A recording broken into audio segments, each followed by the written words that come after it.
Now which tart shall it be? Adam Bastian Aubrey Pharamond, Earl of Rothbury, studied the line of women standing on the far side of the ballroom. "Come now," he murmured with a grin. "I had thought they were all proper, respectable ladies."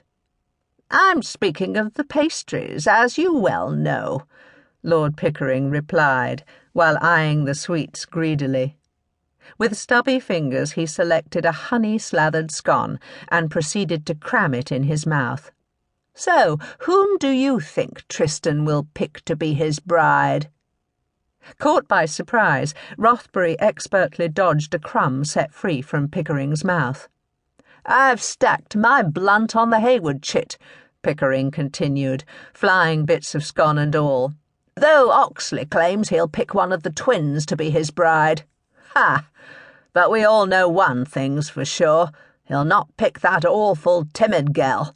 Miss... devil take it, don't suppose you remember her name?" "Miss Green," Rothbury answered flatly, taking a self-preserving step back.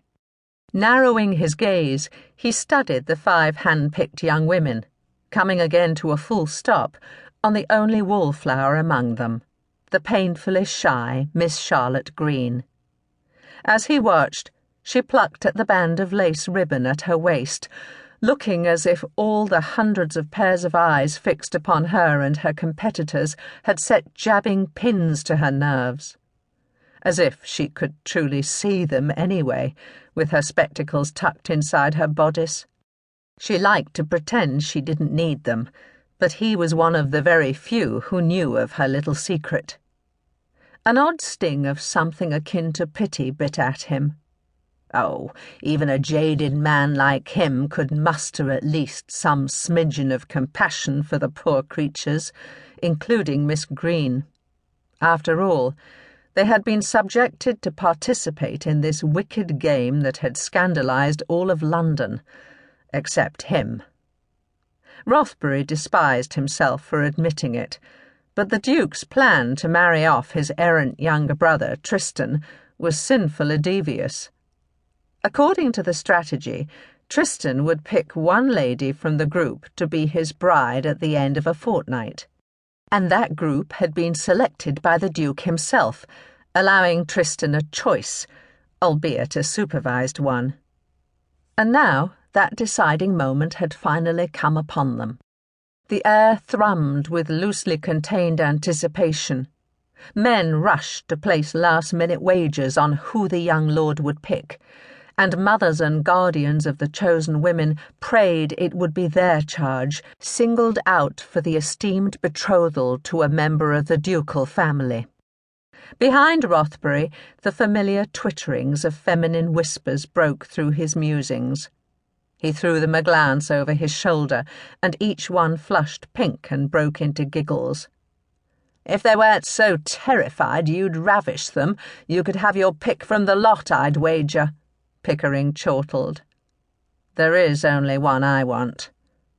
As if on cue, Lady Rosalind Devine skirted past him without sparing him a glance. "You mean the one you want right now, or the one you want only because she is denied to you?" "Perhaps," Rothbury muttered with a shrug, "though I see little difference between the two." As was his habit, he let Pickering believe they were speaking of Lady Rosalind. Over the course of his life, and especially for the past 6 years, Rothbury had honed his skills at hiding his true feelings, which of course came in handy at the card tables. It was amazing what people could be led to believe if given, or not given, all of the facts. He considered himself a private person and detested society gossip and speculation. So he turned a jaundiced eye to their wagging tongues, often working hard to steer them onto the wrong path should they begin to dig close to the truth. He had no desire to enlighten them. Let them believe what they will. To keep listening to this audiobook, I've left you a link in the description so you can do it, at no cost thanks to Audible's 30-day free trial.